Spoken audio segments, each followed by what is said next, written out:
এটি কোনো সিনেমার দৃশ্য নয়। পরকীয়া ধরা পড়ে বাঁচার এই অদ্ভুত আর রুদ্ধশ্বাস দৃশ্য দেখে তাজ্জব বনে গেছে নেট দুনিয়া।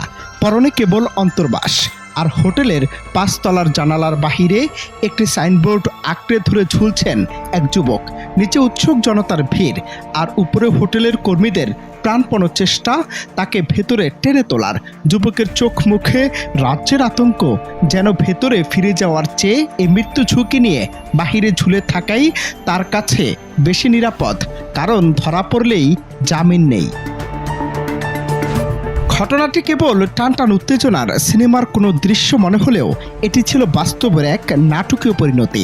চীনের হাংজু প্রদেশের একটি হোটেলে প্রেমিকার সাথে একান্তে সময় কাটাচ্ছিলেন ওই যুবক, কিন্তু বিধি বাম। ঠিক সেই মুহূর্তে সেখানে হাজির হন যুবকের স্ত্রী।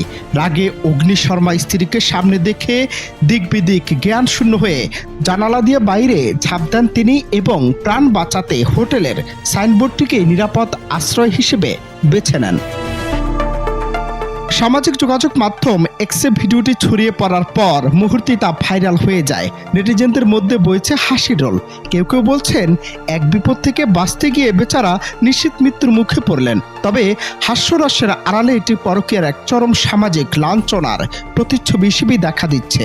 অনেকে বলছেন প্রযুক্তির এই যুগে ব্যক্তিগত কেলেঙ্কারি মুহূর্তে বিশ্বজুড়ে ছড়িয়ে পড়ে, যা সংশ্লিষ্ট ব্যক্তিদের জন্য বয়ে আনে দীর্ঘস্থায়ী সামাজিক বিড়ম্বনা।